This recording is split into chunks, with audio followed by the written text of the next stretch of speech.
എനിക്കായി പീഡകളേറ്റവനെ, എനിക്കായി കുരിശിൽ മരിച്ചവനെ, നിന്നെ ഞങ്ങൾ ആരാധിക്കുന്നു. നീ നിന്റെ കുരിശും വഹിച്ച് എൻ്റെ പിന്നാലെ വരുവാൻ കൽപ്പിച്ച തമ്പുരാനെ, ഞങ്ങളുടെ അനുദിന ജീവിതത്തിലെ കുരിശുകളും വഹിച്ച് നിന്നെ ഇതാ ഞങ്ങൾ അനുഗമിക്കുന്നു.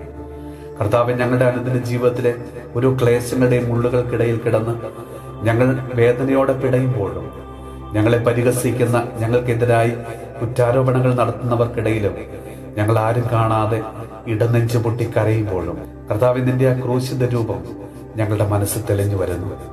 കർത്താവെ, നീ കടന്നുപോയ വേദനകളുടെ, പരിഹാസങ്ങളുടെ ഒരു അംശം പോലും ഞങ്ങളുടെ ജീവിതത്തിൽ ഉണ്ടായിട്ടില്ല.